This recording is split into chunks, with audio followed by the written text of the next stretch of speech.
Hey everyone, it's time for an album in review on Tim's Vinyl Confessions.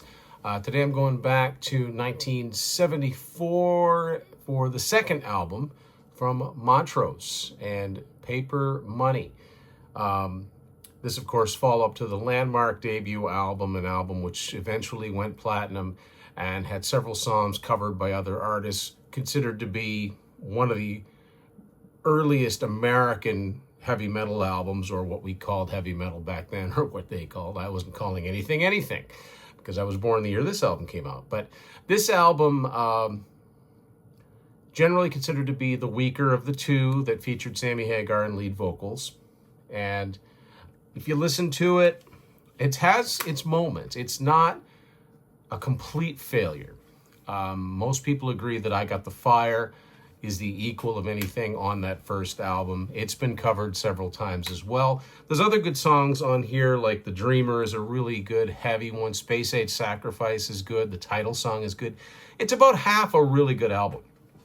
Now, the production does not have the punch that the first album had, even though Ted Templeman is behind the boards for this one. But Ronnie Montrose also figures in on the production, and I think it was a conscious attempt to lighten the sound up. And it's important to understand the context, because people would say, why would you ever want to change the formula that made that first album so good? The fact of the matter is, that album was a flop in 1973. Did not chart very high, did not certify, there were no hit singles, none of that. That was all in the future, so there was a little bit of panic setting in. So that's why you get such a different sounding album here. With that in mind, if you take it and listen to it, I think that it sounds like an album from the early 70s. The first Montrose album sounds like it could have come out in 79, 80, 81. It was so ahead of its time.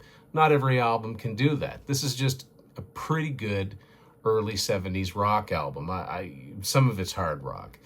So, worth listening to, and someday I've got to pick up the deluxe version, because like the Rhino reissue of the first album, there's some extra stuff on there, extra songs, unreleased songs. So anyway, so Montrose Paper Money, if it's sitting in your collection, give it a listen if you've never listened to it before, especially if you like the first album. I mean, pretty much the same band. You don't have Bill Church on bass, you've got Alan Fitzgerald, but, you know, the components are there, and you can hear hints of the greatness that was that first album.